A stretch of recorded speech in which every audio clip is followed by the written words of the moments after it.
Normally, of course, this time of the night of a Friday, cars pull over, restaurants close, will stop serving for the next 5 minutes, and it's the Chew and Wolf show. But we are up in Sydney, and my main man, the star of the show, the man that runs it all, the Chew, wasn't able to join us tonight. And I was prepared. I spoke to Snorkel, the big nose producer. I said, listen, we can't mislead our audience, because we're an authentic brand and an authentic show.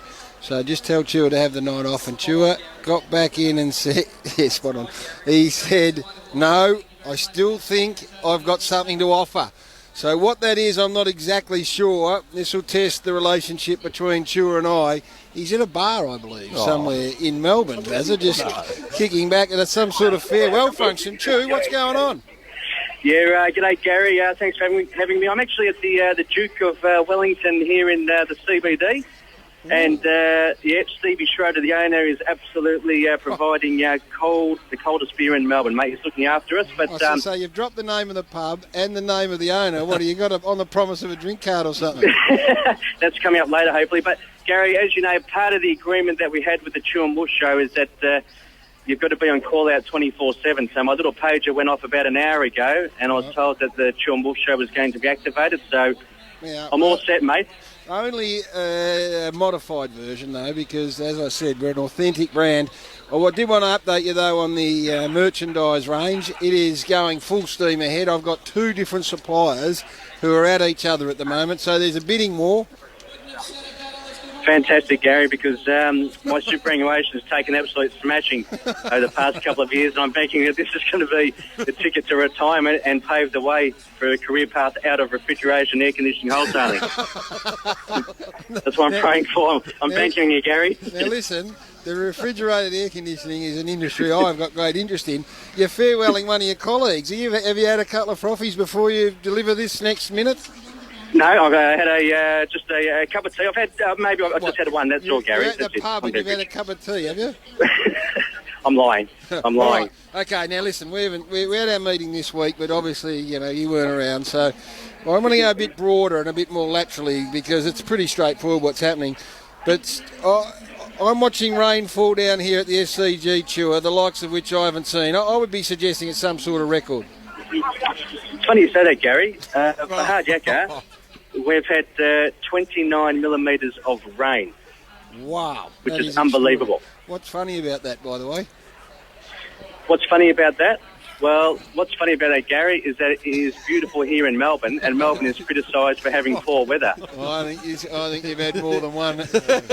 Now, listen, I think the stoppage situation's out of control too, given the circumstances and the rain. That must be approaching some record. Spot on, Gary. We've had 61 stoppages up to half-time for Hard Yakka. Well, look, I'm not going to go on with this because hang on, I've got one more. Shut up, son.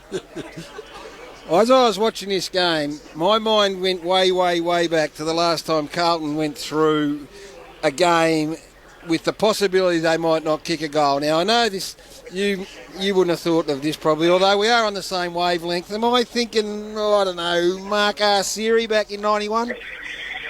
Spot on again, Gary, for Hard Yakka. Mark Arceri back in 1991. It was similar conditions to what we've got up in Sydney, bucketing down with rain.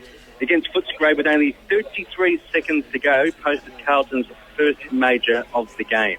All right, mate, you're on fire. I'm going to hand you over to Spud. He's not part of the show, but I thank you for the text that you handed me through that it was the 511th rush behind of the season, but the first one to be deemed to be deliberate. That was the free kick, of course, that got the goal. So thanks for that. Yeah, Chew, I was really excited to see you in the flesh, and it's fair to say that maybe the satellite cross hasn't worked as well as live, but it's worked okay. Now, is it true for Hard Yakka you are standing on a fruit box to order a beverage at the bar?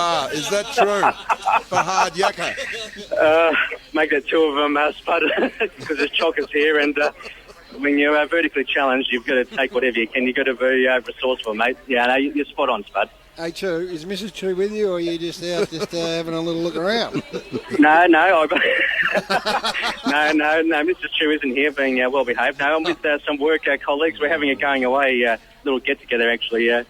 Gary and Spud. This has got 5:30 Goldfingers written all over it, Chewer. That happened about 3 weeks ago, actually. I've got a taste of it. All right, young man, off you go into the night, and we will resume normal transmission next Friday night. Looking forward to it. There he is, the one and only, the star of the Chew and Wolf Show and the two-time day, two-time night premiership statistician.